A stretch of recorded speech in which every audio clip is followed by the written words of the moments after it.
Hello everyone, welcome to CAPSA. Today's topic is ACE inhibitors. Okay, so what do you mean by ACE? ACE full form is angiotensin converting enzyme, which is known for the conversion of inactive angiotensin 1 to active angiotensin 2, which is a octapeptide, plays a crucial role in controlling the blood pressure. This enzyme found in blood vessels, kidney, intestines, adrenal glands, liver, uterus, and abundant in vascular organs such as retina and lungs. Now, what do you mean by ACE inhibitors? These are the agent that inhibits the angiotensin converting enzyme is known as ACE inhibitors. Okay. Now, what is the mechanism of action?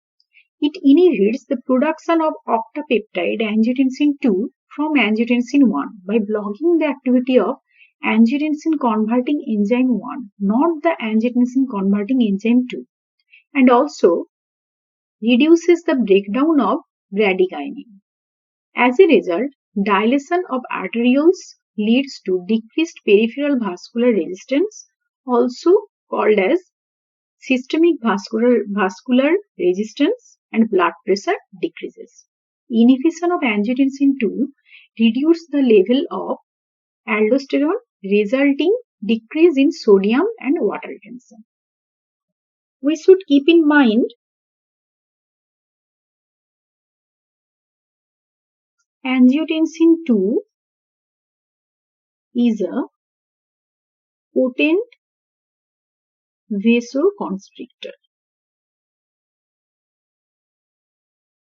and bradykinin is a potent vasodilator.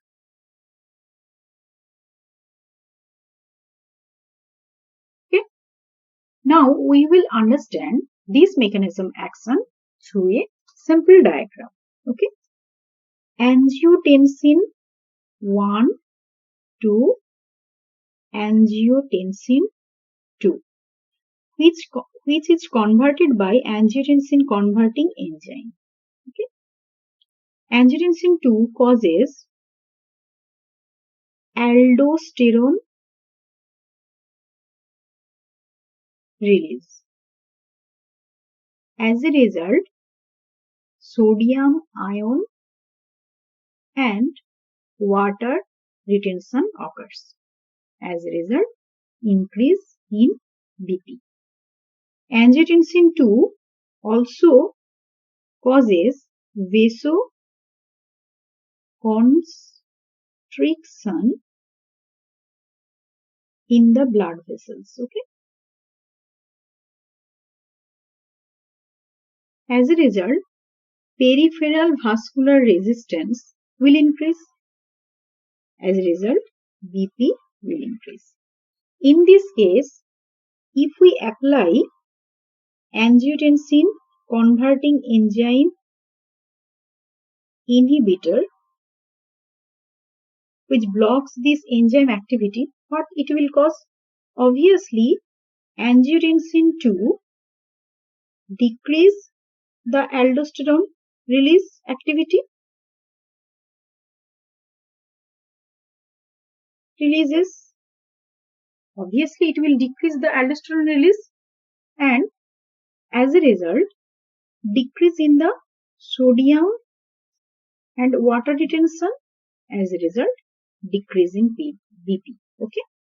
What it will do in the blood vessels? In the blood vessels, what it will do? Obviously, it shows the less vasoconstrictor action,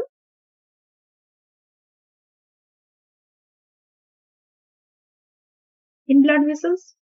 As a result, decrease peripheral vascular resistance and also decreases the BP. Now, what do you mean by PVR or peripheral vascular resistance? Nothing. Actually, this is a resistance produced in the circulatory system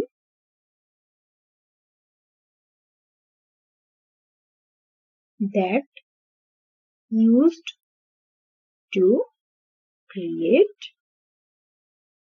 BP. Kind of resistance that is produced by the circulatory system that used to create a BP. Okay. Now, what are the examples of ACE inhibitors? That is captopril, lisinopril, enalapril, ramipril, linaprazil, benazepril, etc. Captopril and lisinopril are the active drug. Okay? These are the active drug. But all of these are the prodrug drug. Okay.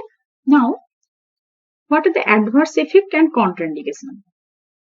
It produces non-productive cough, also known as dry cough. Angioedema.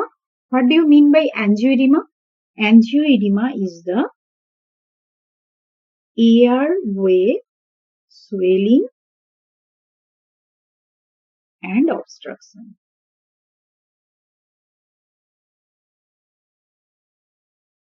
Okay. Hyperkalemia, potassium level increases, proteinuria, protein present in the urine. Okay. Dysgeusia and hypotension, and contraindicated in the pregnancy. Okay, because it shows the teratogenic effect.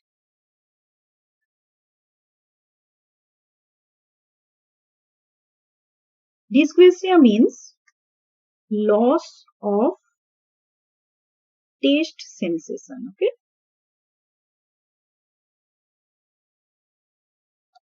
Now, what are the drug interactions?